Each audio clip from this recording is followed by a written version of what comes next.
back to my channel. If you are new here, my name is Han and I'm a hand embroidery artist. I make a lot of tutorials here on YouTube, as well as content focused around owning and running a small business. And today I thought it might be fun to take a look at some of the craziest DMs I receive as a small business owner. So I've actually managed to build quite a large interactive following on Instagram, and with that larger social media presence comes some side effects, such as receiving 10, 20, 30 DMs a day. And some of these DMs, quite frankly, just deserve a bit of spotlight, and I'm gonna go through them and kind of just give you my reaction and let you know why I thought they were kind of crazy. The purpose of this video is just to have a bit of fun. I'm not trying to be messy. I'm not going to share anybody's usernames or anything like that. I just thought this could be kind of an interesting video just to give you guys a little bit of an insight into just a handful of the messages I've received over the past 3 weeks or so. Okay, I've got my screen over here that I'm using to access my Instagram account. Ooh, the message request folder is a scary place. I'm going to be popping up little screenshots of the messages somewhere on the screen so you can read them along with me. Okay, starting off really strong. Can you embroider these shoes? They've only been worn a handful of times. And they have included a photo of the shoes. It looks like these shoes have been worn more than a handful of times, at least. And I get messages like this all the time, not just on Instagram. I get messages sent to my Etsy store. I get messages on Facebook about this. I don't embroider onto shoes that are not brand new in the box. Like, even if they have only been worn like 1 to 2 times, I just always prefer to work on brand new shoes. You don't know what the bottoms of the shoes have touched. And I just think it's safer for everybody if I just work on brand new shoes, okay? I don't really want to work on these shoes in this picture. I tend to stick to this method of an order comes in through Etsy, then I purchase the shoes for said order, and that's how I do it. I don't accept shoes being sent to me and stuff because I have had very worn shoes sent to me in the past, which I then have to send back. It's just a process I stick to for cleanliness in my studio, and yeah, that is why I would politely say no to this DM and just explain to them how my process works and why I stick to it. I think I included this specific message because I get so many messages just like this asking me if I will work on shoes that they've had for a while, or that maybe they wore to their wedding and they want to get them embroidered as like a cute keepsake. I totally get that, but I think I'm also valid in wanting to stick to my process and upkeep the cleanliness and the hygiene in my studio. Okay, next message. My grandma could make these for me for free. I wish I could say this is a really isolated DM, but I get messages like this all the time. With embroidery being quite a grandma-ish kind of craft, I'm not really sure how else to put that. I get a lot of messages and a lot of comments on some of my posts where they'll like tag their friends or their family and be like, hey, couldn't grandma do this? Your grandma probably could absolutely slay some shoe embroidery, I'm not gonna lie. But perhaps ask her, and also maybe don't sign grandma up for free labor like that. Ask her if she could embroider some shoes for you and then, you know, see where it goes from there. I do have some tutorials if you wanna, you know, hook your grandma up with some of those, send her the links. I'll have them linked to the description of this video. But yeah, I don't think we should be signing grandma up for things that she hasn't volunteered for. And also maybe let's just not message and comment things that like the OG artist could read. I'm not offended by this at all. I know that my nana, when she was still alive, would have loved to embroider some shoes. So maybe next time let's send a private message to your friends and family letting them know that you think grandma could make you a pair of these embroidered shoes. Okay, next message. Hi, can you share the method you used to embroider the leather Converse? I'll send a picture below. Thank you, they'll be perfect for my wedding. So I almost feel like I've opened the door up for messages like this because I do create DIY tutorials and also downloadable PDFs that I sell on Etsy. This is only for like a select few of my designs. I don't offer tutorials or how-to PDFs for all of my embroidered shoes, but I do think that since I do offer some tutorials and PDFs, that people feel like it's totally okay to ask me exactly how I make certain shoes. But this just feels like kind of icky to me. I don't know why. Like, the shoe in question that she's asking about is one of the newer designs that I released a couple of weeks ago, and it's already a bestseller on my Etsy store. So for me to share my process and the techniques I use in order to make those shoes, it wouldn't really be like a super smart business move. And also it's really complicated and I don't want to just give that information out like that. Maybe that makes me a gatekeeper, maybe I am, but it just feels kind of strange. Like if I was going to offer a tutorial, like a video tutorial or a PDF, I would probably be advertising it and you would probably be able to find it. You wouldn't need to reach out and ask me exactly how to recreate one of my best-selling designs. But yeah, I'm not like super mad at this message because again, I do feel like I've kind of opened the door for these kind of questions, but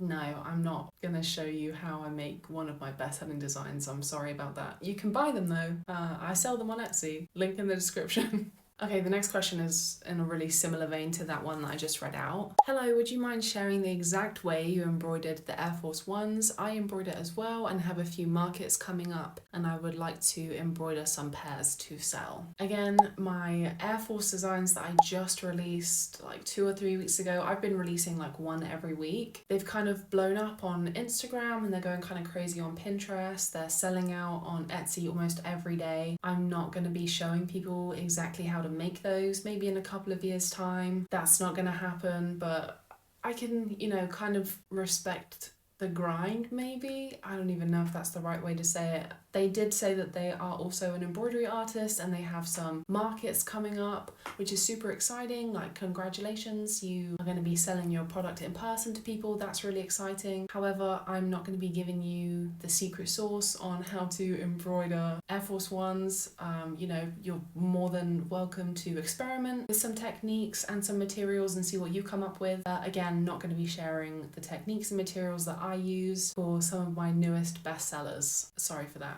Okay, next message. Hi, I ordered a pair of embroidered shoes from Vietnam and the embroidery is coming loose already and the sole of the shoe is separating from the fabric. I've only worn them 3 times since my wedding. Is there anything that you can do or recommend?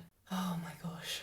This is actually a huge problem in the custom shoe industry right now. I know it's kind of niche, so you probably might not have heard of it, but there are a ton of fake shoes being sold as if they were real Converse, real Nike Air Forces, and it's becoming a really huge problem because these fake shoes are not made to the same standard as regular Nike Air Forces and regular Converse, and I'm absolutely like not caping for Converse or Nike. Is Converse owned by Nike? I think it might be. But anyway, I'm just saying that I have seen these fake shoes up close and personal. As someone who deals with Converse shoes and all kinds of Vans, Air Forces on a daily basis, I can easily tell when a pair of shoes is counterfeit. There are a few signs to look for if you are trying to avoid buying fake shoes on the internet. The first one is price. If you are trying to buy a pair of hand embroidered Converse or even some bedazzled like bridal Air Force Ones, you need to keep in mind the price of the shoe without any embellishments or embroidery at retail. So most of the Converse that I work on, they retail from about $60 to $90 US. And this is from the Converse website specifically. That's the place that I buy all of my Converse shoes from. And then my Nike Air Forces, I buy straight from the Nike website. I don't mess around with, you know, eBay or Amazon or anything like that because they are littered with fakes. So yeah, we're looking at $60 to $90 US for Converse, and then Air Force Ones retail for around $125 US. If a seller on Etsy is selling hand embroidered Converse for anywhere below $180 to $200, even that is really low. They are almost undoubtedly selling fake shoes. I keep seeing sellers selling their hand embroidered Converse for like $80 to $100. That is sometimes less than the actual shoe is worth from the store without embroidery on it. And that to me is just like the biggest red flag, and people are still ordering them in droves. These Etsy stores are getting like hundreds of orders a day from people ordering fake shoes, but they think they're buying real shoes. And that's where the issue is for me. If people were aware that they were buying fake shoes and they still want to buy the fake shoes, that's totally fine. Like, you can spend your money however you want to. The problem is when people are still spending $100, which is a lot of money. $80 to $100 is still a lot of money to be spending on a pair of shoes that the seller probably got for $2 to $3 when buying in bulk from these fake factories and stuff that are making inauthentic shoes. So the first thing to look out for is price. A really good rule of thumb to follow is if you think it's too good to be true, it probably is. Another telltale sign that a seller is selling a pair of inauthentic shoes is they have their own size guide and they tell you that you need to order 2 or 3 sizes bigger than your regular size. Because the shoe itself stays the same, the shoe size stays the same. It just might be called something different in a different part of the world, but you shouldn't need to order a size 9 if you're usually like a size 6.5 5, that is a huge red flag. And I always recommend that you check reviews, especially on sites like Etsy, because if people have a negative experience with a seller, they're really much more likely to leave a review and to let other people know exactly what they experienced. Just before I sat down to film this video, I scrolled through a couple of these Etsy stores that I believe to be selling fakes, and I found hundreds of reviews from people saying that their shoes are crumbling and falling apart after 2 or 3 wears, and it's so disappointing and like saddening because they really believed that they had got a really good deal and they were misled. They believed they were buying real shoes and they weren't. And $80 to $100, $120 is still a lot of money to be paying for something that isn't gonna last. So back to this DM, I would respond to this person and recommend that they go through the platform that they purchased the shoes with, whether it be Etsy or a different site. Sometimes these stores will have their own websites, but if you did buy them from somewhere like Etsy, you will be eligible to get your money back, especially if you report that you received a fake pair of shoes that you believe to be inauthentic. Etsy is usually pretty good at siding with the customer on things like this, so I'm definitely going to respond to this DM and recommend that this lady tries to get her money back so that she can maybe purchase somewhere else. I do realize that she said that she has already had her wedding, she's worn the shoes 3 times since then, so maybe she doesn't want to get rid of them since they're an heirloom, but she could maybe at least get a refund and potentially buy another pair of shoes that look really similar but are not going to crumble, that maybe she can wear on a daily basis. But in conclusion, just be really careful when you are buying customized shoes, especially online. There's some really unscrupulous people out there, and I don't want you to order shoes that are going to disintegrate after a couple of wears. Okay, next message. Hi, I really need a pair of your Air Forces by Friday. Can you get back to me with the time frame on this and let me know just how much this would cost? So all of my shoes are hand embroidered and it's quite a time consuming process. Some shoes can take up to 2 days to complete fully, and I think it's pertinent to note that I received this particular message on a Tuesday night, and the bride who was messaging me needed the shoes for a Saturday wedding, but she wanted them to arrive on the Friday so that she would have them the night before. This is impossible. I would not ever be able to do a turnaround in this short of a time span, but the amount of messages I received just like this with timelines very similar to this or even shorter than this is kind of crazy. I understand maybe like not everybody knows that I hand embroider the shoes. I stitch them like with a needle and thread, like in the 18th century. I think a lot of people think that I use a machine and that I have maybe like a bunch of stock sitting in the back that I can just get ready and like ship out. That's unfortunately not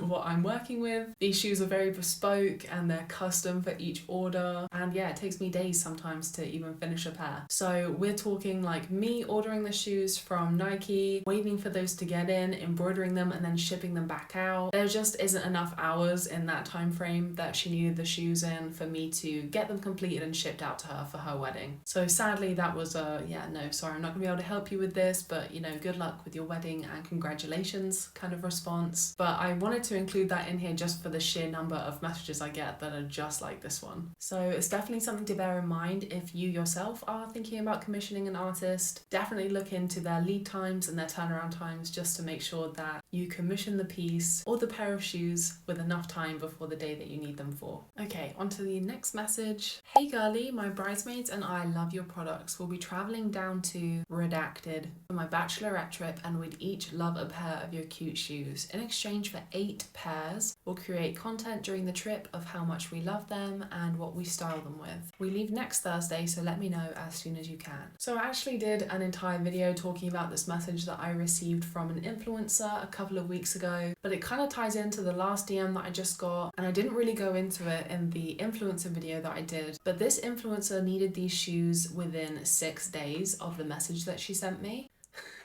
For 8 pairs of shoes to be done within 6 days, I wouldn't have been able to sleep or eat or do anything other than embroider for these shoes to be done and shipped out to her in time for her bachelorette trip. Again, maybe she just didn't know that I hand embroider each shoe and I don't have them just sitting around ready to be shipped out, but that was something that definitely needed to be taken into consideration, and maybe she just didn't do her research. But yeah, not only did she need the shoes within 6 days, but she also wanted 8 pairs of shoes for free. Now, as I said, I have done a whole video deep diving into this message and into influencer culture in general, but I did want to highlight this message again in this video because I receive 2 to 3 messages like this every single day on social media. Sometimes it's from the influencer themselves, other times it is from the agency that represents the influencer, and either way it's going to be a no from me, even if your agent is reaching out. I just think like the sheer number of messages that I receive like this of people asking a small business, I am still a small business even if I have a couple 100,000 followers on Instagram, it's still just me, just this pair of hands stitching away at shoes every day. I am still a small business, and for so many people to be asking for free products in exchange for them posting on social media,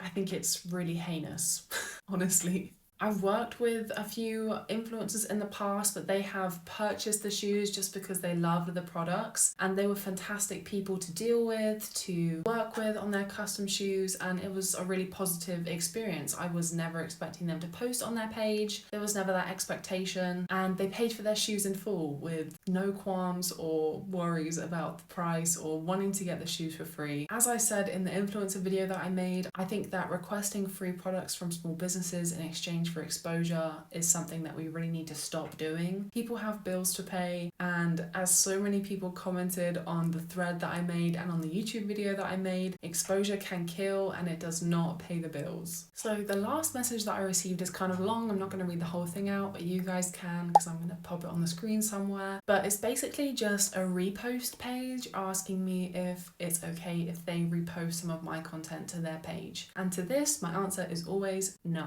I think a lot of people might see this as like an opportunity to get your posts out there more and to get more followers on social media, but what it really is a way for these pages to take advantage of you and steal your content and repost it onto their page, which is probably monetized. So not only are they taking your content that you have poured lots of time and energy into making, they're also getting paid for it. Personally, when I make videos of my hand embroidered shoes and stuff, I use expensive equipment, I spend a lot of time and energy. I usually devote one day of the week to just filming a bunch of content of my hand embroidered shoes, and it really does take all day because I have to finish up stitches, I have to do special angles, I have to make sure the lighting is just right. It's like a whole day of like production. And then for pages like this to reach out to me and ask me if they can use my content as a way to earn money on their social media platforms, to push out to their social media followers, which I'm not 100% sure that most of the time they're not purchased like bot followers, because a lot of these pages have like millions of followers and then they get like 20 likes on their posts, and that is a red flag. That is a huge indicator that that page purchased their followers. So yeah, this is just a straight up no. I even have a saved reply to send to messages like this because I do get messages like this all the time since I've had a couple of viral videos on Instagram, and they love nothing more than to try and splice those up and repost them on their repost pages. It's always a no from me. I guess thanks for asking, because a lot of these pages don't even ask, they just put it in the caption that if this is your content, please reach out to us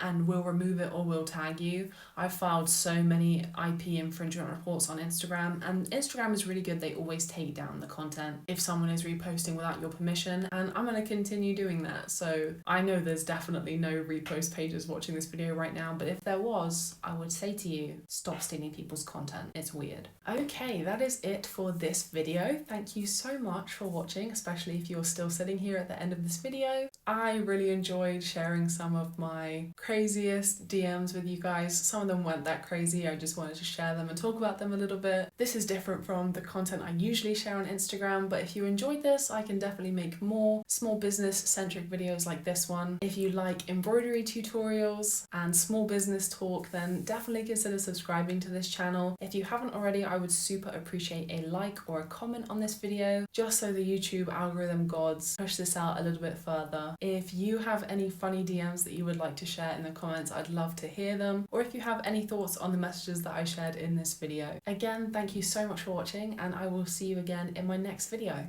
Bye!